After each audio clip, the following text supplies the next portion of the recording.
दोस्तों नमस्कार आदाब। दोस्तों आज मैं आया हूँ पुरानी दिल्ली। जी हाँ, अब्दुल अमीर अमीरों जी के पास, जिन्होंने जामा मस्जिद के आसपास जो इंक्रोचमेंट है उस पर एक याचिका दाखिल की है हाई कोर्ट में। तो उन्हीं मुद्दों पे आज इनसे बात करेंगे। धन्यवाद आपका जो आप मेरे पास है। जी। सर, आपने एक याचिका दाखिल की है हाई कोर्ट में और काफ़ी मीडिया में वो चर्चा में है मुद्दा जो है। देखो, चर्चा पे ये होना ज़रूरी है, स्वाभाविक है। जो जामा मस्जिद पे इंक्रोचमेंट है, मटे महल पे, जामा मस्जिद पे, चावड़ी बाज़ार के अंदर, उर्दू बाज़ार के अंदर, और अल्लाह आपका भला करे, जो कस्टमर हॉस्पिटल है उसके आगे जो पार्किंग नहीं चल रही है, अवैध पार्किंग, उसके खिलाफ मेरी ये पिटीशन थी। ऊपर से मस्जिद से मेरा कोई लेना देना नहीं है, नीचे का मामला है। नीचे जो पार्कों में कब्जा है, वो पार्क के कब्जे के लिए मैंने आवाज़ उठाई है। जो पार्कों में हॉस्पिटल बने हुए हैं, ये 1 नंबर गेट पे, 2 नंबर गेट पे जो दुकानें बनी हुई हैं, और अल्लाह का 5 नंबर गेट आ गया, 4 नंबर गेट आ गया, और इधर आयो 12 नंबर गेट पे, वहाँ दुकानें हैं लगी हुई, पटरियाँ सारी लगी हुई हैं। पटरियों के खिलाफ मैंने ये कार्रवाई करी है। जो नीचे नहर पे पटरियाँ जा रही है, मैं बार बार लोगों से कह रहा था, भाई मेरी बात मान जाओ, बीच का रास्ता छोड़ दो, बीच का रास्ता छोड़ दो। पटरी के कम से कम पैदल चलने वालों की जगह तो हो। कम आदमी मार्केट में काम कर रहा हो, तुम बैठ रहे हैं, तो पीछे का रास्ता खुलना चाहिए, सीढ़ियाँ खुलना चाहिए, 2 नंबर गेट तक खुलना चाहिए। लेकिन उन्हें किसी ने सुनी नहीं। मैं बार बार इंतजार करी, देखो मेरा कोई लेना देना नहीं, तुम गरीब आदमी हो, तुम पटरी लगाओ, मेरा कोई मतलब नहीं, लेकिन बीच का रास्ता छोड़ दो। जो बीच की पटरी हटे वो साइड में एडजस्ट कर लें, सारे मार्केट वाले मिलकर आपस में करें। मैंने इनकी कमेटी से बात करी, सदरों से बात करी, जो वहाँ के दलाल है इनसे मेरी बात करी, कोई इन्होंने सुनवाई नहीं करी। दलाल क्यों करेंगे, पटरी वाले तो एक बार मान जाते। दलालों ने इसलिए नहीं माना, इनकी पटरी हट रही हैं। एक आदमी ऐसा ही, इनकी 50 पटरियाँ हैं, 20 पटरियाँ हैं। उनसे मैंने बात करी थी, लेकिन उन्होंने भी कोई हाँ कर दी, बाद में पलटी मार गए। इसलिए चक्कर के अंदर ये कांड हुआ है। मैंने बार कोर्ट में जाने से पहले भी कहा था, देखो अभी मेरे हाथ में मला है, जैसे चाहोगे वैसा कर दूंगा। कोर्ट में चले गया, कोर्ट में गेंद पाले में चली गई, अब मेरे हाथ में कुछ नहीं है।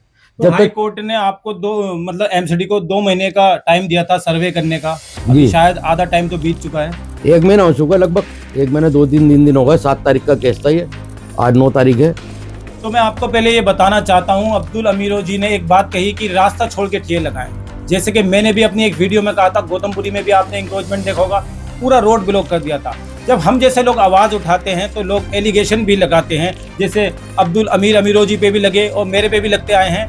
तो जैसे जो लोग आप पर एलिगेशन लगा रहे हैं कि आप कुछ सेटलमेंट करना चाह रहे हैं या आप बड़े बड़े लोगों के नाम ले रहे हैं, जी, तो इस बारे में आप क्या कहना चाहेंगे? देखो, हर अच्छे काम में एलिगेशन लगता है, मैं कभी किसी को खुश नहीं कर सकता। मेरी ये बता दो, मेरा जो मुद्दा है मेरा सही है गलत है? मैंने जो कि बीच का रास्ता छोड़ दो, पैदल चलने की जगह हो जाए, और क्या चाहिए?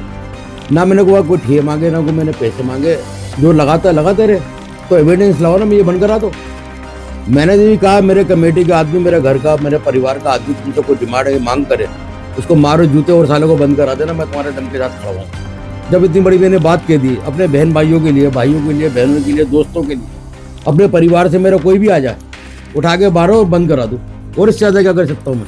अब आपका जो संघर्ष है, तो अब ये आपका जो संघर्ष कब तक चलता रहेगा? क्या कोर्ट में आपकी सुनवाई होगी? क्या एमसीडी आपकी सुनवाई करेगी? क्योंकि आप जो है बड़े बड़े लोगों के बीच में कहीं ऐसा ना हो पिस कर रह जाए। ऐसा कुछ नहीं, हिम्मत मर्दा मदद है खुदा। मेरे साथ अल्लाह की ताकत है, अल्लाह की पावर है मेरे पास। अल्लाह ने जो मेरे से काम कराना है, मैं वो काम को अंजाम दे रहा हूँ। देखो, पीसना बिछाने की बात तो ये है, एक मौत है, अल्लाह ले ले या बंदा ले ले, समझ लो ना मेरी बात को। मैं तो इन चीज़ों से डरता नहीं है। ये सब चीज़ें राजनीति के अंदर चलती रहती हैं, थाना, पुलिस, कोर्ट कचहरी, हॉस्पिटल, ये सब में इन चीज़ों से फैला हुआ, मैं इन चीज़ों से घबराता नहीं। तो अब्दुल अमीरों जी जो है कह रहे हैं मैं घबराता नहीं हूँ, डरता नहीं हूँ, तो यानी कि इनका संघर्ष जो है आगे भी चलता रहेगा। अब मैं आपसे एक बात और जानना चाहता हूँ, वहाँ के जो पटरी वाले हैं, जो रेहड़ी पटरी लगाते हैं फुटपाथ पर, वो लोग कह रहे हैं गरीबों को सताया जा रहा है, ये वो पता नहीं क्या क्या आप पे आरोप भी लगाए जा रहे हैं। इमरान साहब, बात ऐसी है, आरोप लगाओ, खूब लगाओ, मैं मना नहीं करता। हर अच्छे काम में आरोप लगता है। मुझे धमकी भी मिली, मेरे सब कुछ हुआ, मेरे को लोगों ने हरासमेंट भी करा, कोई बात नहीं, मैं इन चीज़ों पर परवाह नहीं करता। लेकिन मैंने जो मांग करी थी, बीच का रास्ता छोड़ दो, मेरी मांग सही थी। मैं इलाके के लोग अपने जाए, माँ बाप बहन जाए हमारी, जाकर अपने शॉपिंग वगैरह करने करें, हमें कोई दिक्कत नहीं है। लेकिन एलिगेशन लगा रहे हो, लगाओ। मेरी कल तक तो बात थी पटरी हटाने की, रास्ता छोड़ने की, आज तो तुम्हारी तमाम पटरी हटवाने की मेरा रास्ता है। अब मेरा मामला जो है, मैंने बार बार हाथ जोड़ लिया, मिन्नतें कर ली, ये मान के राजी नहीं, अब तो मैं पूरी पटरी हटवाऊंगा। तो इस सब के पीछे किसका हाथ है अमीरो जी, ये बताएं आप, कौन है इन सब के पीछे? क्योंकि अकेले पटरी वाले तो नहीं होंगे, इनके पीछे पूरा एक सिंडिकेट चल रहा होगा। देखो, मेन आदमी जो आपने बात करी है, बहुत अच्छी बात करी है। वहाँ मैंने हाफिज जावेद, नदीम, यासर, आलम और इसके क्या नाम, इस्लाम, जाकिर, ये सब लोग वहाँ के दलाल बने हुए हैं, एजेंट बने हुए हैं। ये सारी पट्टियाँ वो लगवाते हैं, वो सारा डिपार्टमेंटों से लेना देना जो होता है ये लोग करते हैं वहाँ पर सारे। मैंने तो इनको बार बार कहा है, नहीं, मेरी बात को नहीं माना कि नहीं, ऐसे 365 आते जाते कोई बात नहीं। लेकिन एक बात बता देता हूँ, ये PIL चल रही है, अगर 2 महीने पूरे होने के बाद आप इसमें एक्शन लेते हैं, ठीक है। मैंने तो कहा था पट्टी हटा लो, सब रास्ता हटा दो, उर्दू बाजार बिल्कुल साफ कर दो, मटे मेल बिल्कुल साफ कर दो, पट्टियाँ अंदर कर दो। कल मेरे को दोष मत देना, कल मैं कंटम लगाऊंगा, कंटम लग गई, ये सब कुछ नहीं बचेगा। और एक खुशखबरी और दे देता हूँ, इलाके के अंदर एक PIL और डलने जा रही है असलम के नाम से। मेरी उनसे बात हुई थी, उन्होंने मेरे पास आए थे कुछ पेपर मांगने के लिए कि ये पेपर मेरे को दे दो आप, ये वो है। मैंने इनको पेपर दे दिया। एक असलम के नाम से PIL बन रही है, जो जामा की जो नीचे तरफ के अंदर जो पार्किंग है, हॉस्पिटल है, ये 5 नंबर पे है, 4 नंबर पे रिचार्ज हो रहा है, 2 नंबर पे, 12 नंबर पे गेट पे है।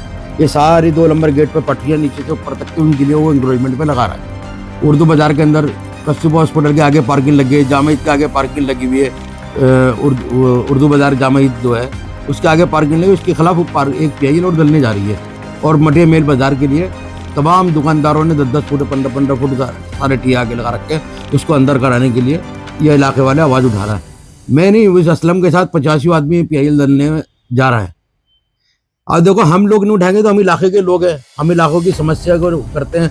अब मेरे भाई इतने ये काम तो अब्दुल अमीरो जी नेताओं का होता है, नेताओं तो यहाँ के जो हैं चुनाव जीतने के बाद गायब हो जाते हैं। और दूसरा सवाल अब मेरा ये भी है, इतने बड़े बड़े लोगों के बीच में आप उलझ रहे हैं, तो कहीं ना कहीं आपको धमकियां भी मिलती होंगी, लोग डराते भी होंगे, धमकाते भी होंगे।